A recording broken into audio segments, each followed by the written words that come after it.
আসসালামু আলাইকুম। আমাদের রান্নার রাজ্য থেকে আমি তামিম চলে আসলাম নতুন একটি ভিডিও নিয়ে। আজকে আপনাদের সাথে শেয়ার করতে চলেছি মানকচুর দারুণ একটি ভর্তা। মানকচু দিয়ে কিন্তু অনেক কিছু তৈরি করা যায়, যেমন মুরগির মাংস কিংবা হাঁসের মাংস, আবার কিন্তু মাছ রান্নাতেও দারুণ একটি টেস্ট নিয়ে আসে এই মানকচু। তো আজকে আমি আপনাদের সাথে একদম গ্রাম বাংলার স্টাইলে দেখাবো মানকচু ভর্তা। আমাদের উত্তরবঙ্গের মানুষরা যেভাবে মানকচু ভর্তা করে ঠিক সেরকমভাবে শেয়ার করব। তো চলুন আজকে মানকচু ভর্তা কীভাবে তৈরি করেছি দেখে নেওয়া যাক। প্রথমে এখানে আমি কচু নিয়েছি, ছোট ছোট দুইটা কচু আর কি। এটা আমার হাজব্যান্ড বাজার থেকে কিনে নিয়ে এসেছিল। আর আমাদের গ্রাম অঞ্চলে কিন্তু কচু কেনার প্রয়োজন হয় না, কারণ বাড়ির আশেপাশেই কিন্তু অনেক কচু হয়ে থাকে। আমাদের মা চাচিরা কিন্তু ম্যাক্সিমাম সময় কিন্তু বাড়ির আশেপাশে এই কচুগুলো তৈরি করে, মানে লাগিয়ে থাকে আর কি। তো সেখান থেকে কিন্তু উঠে এইরকমভাবে তৈরি করে ভর্তা। তো আমি যে কচুটা নিয়েছি, কচুর আগার যে অংশটা আছে, এটা কিন্তু মাংস দিয়ে রান্না করলে ভীষণই মজা লাগে খেতে। তো ওই সাইডটা আমি রেখে দিব মাংস দিয়ে রান্নার জন্য। আর যে গোড়ার যে অংশটা আছে, মানে শক্ত অংশটা, এটা দিয়ে ভর্তা তৈরি করব। তো আমি মোটা করে এই চামড়াটা ফেলে দিব, কারণ এই খোসা কিন্তু একটু মোটা করে ফেলতে হয়, পাতলা করে ফেলা যাবে না। তো সাইড থেকে মোটা করে চামড়া ফেলে দিয়ে এবার ছোট ছোট টুকরো করে কেটে নিব। অনেক বেশি মোটা করে কাটা যাবে না, ছোট ছোট করে কাটতে হবে যেন ভেতর পর্যন্ত ভাজা হয়ে যায়। আর ভেতর পর্যন্ত ভাজা হলে কিন্তু টেস্ট ভালো আসবে, তাই জন্য মোটা মোটা করে না কেটে চিকন চিকন করে কাটতে হবে। সম্পূর্ণ কচু আমার কাটা হয়ে গেছে। এইবার আমি এগুলা ধুয়ে নিব সুন্দর করে, পানি কয়েকবার চেঞ্জ করে। আর এই দুইটা কচু আমি কিন্তু রেখে দিব, এগুলা মাংস দিয়ে খেতে ভীষণই মজা লাগবে। এবার একটি কড়াইয়ের মধ্যে দিয়ে দিলাম বেশ কিছু পরিমাণে পানি, তার সাথে দিয়ে দিলাম হলুদের গুঁড়া হাফ চামচ পরিমাণে, সুন্দর মতো কালার আসার জন্য এই হলুদের গুঁড়া দেয়া। তার সাথে দিয়ে দিলাম সামান্য একটু পরিমাণে লবণ। এবার সুন্দর করে আমি পানির সাথে সব কিছু মিশিয়ে নিব। এবার পরিষ্কার করে রাখা মানকচু আমি দিয়ে দিব। মানকচু দেওয়ার পরে আবারও সব কিছু নেড়ে চেড়ে মিশিয়ে নিয়ে ঢাকনা দিয়ে ঢেকে দিব পুরোপুরি সেদ্ধ হওয়ার জন্য। চুলার জাল কিন্তু হাই হিটে দিয়ে সেদ্ধ করতে হবে। এবার চলে আসলাম অন্য একটি জিনিস রেডি করতে, সেটা সরিষা। এই ভর্তার কিন্তু টেস্ট 100%-এর থেকেও বেশি বাড়িয়ে দেয় এই সরিষাটা। তো অবশ্যই চেষ্টা করবেন এই ভর্তাতে সরিষা অ্যাড করতে। তবে হাতের কাছে যদি কালো সরিষা না থাকে সেক্ষেত্রে হলুদ সরিষা দিতে পারেন, তবে কালো সরিষায় কিন্তু টেস্ট বেশি ভালো দেয়। তো এখানে আমি প্রায় 2 চামচ পরিমাণে কালো সরিষা পানির মধ্যে ভিজিয়ে রেখে দিব। এতে করে কিন্তু যে মাটি বা নোংরা কিছু থাকে এগুলা পরিষ্কার হয়ে যাবে। আর এদিকে কিন্তু আমার কচু একেবারে সেদ্ধ হয়ে গেছে, দেখতেই পাচ্ছেন। আমি একটু দেখাচ্ছি আপনাদেরকে চামচ দিয়ে আর কি কেটে। পুরোপুরি কিন্তু সেদ্ধ করে নিতে হবে। আর এক্সট্রা যে পানি আছে এই পানিটা ফেলে দিব। এই পানি কিন্তু একেবারে শুকিয়ে নেবেন না, এতে করে কিন্তু অনেক সময় কচুর যে গলাটা চুলকায়, অনেকের কিন্তু এরকমটা হয়। তো এই পানি ফেলে দেওয়ার কারণে কিন্তু এই জিনিসটা হবে না। পানি ফেলে দিয়ে কিন্তু একটি ডালার মধ্যে রেখে দিতে হবে এক্সট্রা পানি ঝরে যাওয়ার জন্য। আর এবার চলে আসবো এই সব কিছুর মশলা রেডি করতে। তো একটি কড়াইয়ের মধ্যে আমি দিয়ে দিলাম পরিমাণ মতো তেল, এরপরে দিয়ে দিলাম কিছু শুকনা মরিচ। এই ভর্তায় কিন্তু ঝালের পরিমাণটা একটু বেশি দিতে হয়, তাই জন্য আমি শুকনা মরিচটা একটু বেশি দিচ্ছি।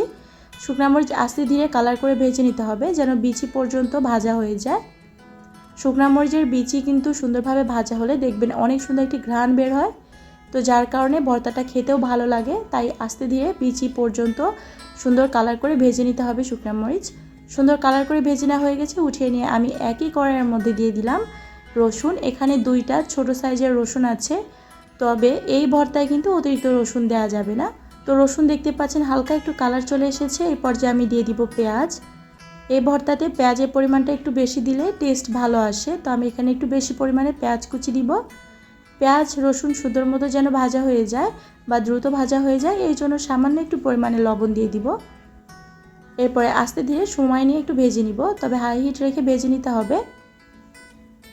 দেখতে পাচ্ছেন একটু বেরেস্তার মতো কালার চলে এসেছে, তবে পুরোপুরি বেরেস্তা কালার করে ভেজে নিব না, একটু নরম নরম রাখবো। এবার একই কড়াইয়ের মধ্যে দিয়ে দিব মানকচু। সেদ্ধ করে রাখা পানি ঝরিয়ে রাখা মানকচু দিয়ে দিব। সম্পূর্ণ মানকচু দেওয়া হয়ে গেছে। এবার চুলার জাল বাড়িয়ে দিয়ে এটা ভেজে নিতে হবে সুন্দর কালার করে। তো একটু ভাজতে ভাজতে আমার কাছে মনে হচ্ছিল যে কালারের পরিমাণটা একটু কম হয়েছে, মানে হলুদের গুঁড়ার পরিমাণ কম হয়েছে। তো এই জন্য এখানে আমি একটু দিয়ে দিলাম হলুদের গুঁড়া। তো খুবই সামান্য পরিমাণে হলুদের গুঁড়া দিয়েছি, অতিরিক্ত হলুদের গুঁড়া দিলে আবার গন্ধ করবে। তো সব কিছু একটু মেপে ঝেপে দিতে হবে। তো চুলার জাল কিন্তু হাই হিট করে দিয়ে ভাজতে হবে, কারণ এটা অলরেডি সেদ্ধ আছে, তাই চুলার জাল কমিয়ে দিয়ে এটা সময় নিয়ে ভাজার কোনো দরকার নেই। সুন্দর মতো কালার হয়ে আসলে হয়ে যাবে। তো দেখতে পাচ্ছেন ওপরটা কিন্তু একদম কালার চলে এসেছে, আর কিছুটা ক্রিস্পি টাইপ হয়ে যাবে। ঠিক ওই পর্যায়ে চুলার জালটা বন্ধ করে দিতে হবে। এবার চলে আসলাম শিলপাটায়। তো দেখতেই পেলেন আমি আগে থেকে যে সরিষাটা ভিজিয়ে রেখেছিলাম ওইটা সুন্দর করে পরিষ্কার করে নিয়েছি। তো এখানে আমি অর্ধেক পরিমাণে দিলাম, মানে 1 চামচ পরিমাণে সরিষা দিলাম, বাকি সরিষা কিন্তু রেখে দিব, আমার অন্য একটা রান্নায় লাগবে। তো একদম মিহি করে বেটে নিতে হবে, যেন আস্ত কোনো সরিষা না থাকে। একদম মিহি করে বেটে নেওয়ার পরে এখানে দিয়ে দিলাম শুকনা মরিচ ভাজা।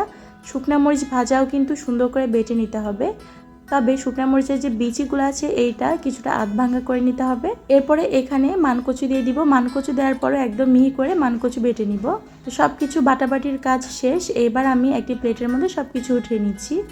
আর যে 2টা শুকনা মরিচ দেখতে পাচ্ছেন এগুলো ডেকোরেশনের জন্য আমি রেখে দিয়েছি।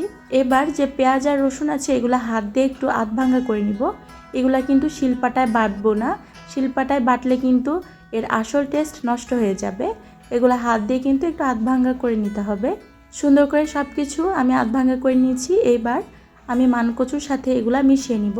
সব কিছু খুব সুন্দর করে মিশিয়ে নিয়েছি। এই পর্যায়ে এখানে দিয়ে দিব 1 চামচ পরিমাণে সরিষার তেল। অবশ্যই শেষে কিন্তু সরিষার তেলটা অ্যাড করবেন, এতে করে কিন্তু কাঁচা সরিষার সাথে সরিষার তেলের দারুণ একটি ফ্লেভার অ্যাড হয়ে যায়। তো খেতে ভীষণই ভালো লাগে লাস্ট পর্যায়ে সরিষার তেল দেওয়ার কারণে। ভর্তার একেবারে শেষ পর্যায়ে ঝাল লবণ একটু চেক করে নিয়েছি, একেবারে সব কিছু পারফেক্ট আছে। এবার গরম ভাতের সাথে খাওয়ার জন্য এটা একদম রেডি। এই ভর্তাটা গরম ভাতের সাথে শুধুমাত্র একটু লেবু হলেই ব্যাস, আর কিচ্ছু লাগে না। এতটাই মজার হয় যে 1 থেকে 2 প্লেট ভাত অনায়াসে খেয়ে ফেলা যাবে। আমাদের মা চাচিদের সবসময় দেখতাম এইভাবে ভর্তা করতো। আমাদের উত্তরবঙ্গের মানুষ সম্ভবত এইভাবেই ভর্তা করে থাকে, আর ভীষণই মজা লাগে ভর্তাটি খেতে। আপনারা যারা কখনো মানকচু এভাবে ভর্তা করেননি তারা একবার হলেও আমার রেসিপিটি ফলো করে ট্রাই করবেন। আশা করছি আপনাদের বাসার সবাই ভীষণ পছন্দ করবে। আর আপনারাও যারা আমার মতো এইভাবে ভর্তা করেন তারা অবশ্যই কমেন্টস বক্সে জানিয়ে দিতে পারেন যে আপনাদের কাছে কেমন লাগে ভর্তাটি। আজকের ভিডিওটি আর বেশি বড় করছি না, দেখা হবে পরবর্তী আরও একটা ভিডিওতে। ততদিনে সবাই সুস্থ থাকবেন, ভালো থাকবেন, আল্লাহ হাফিজ।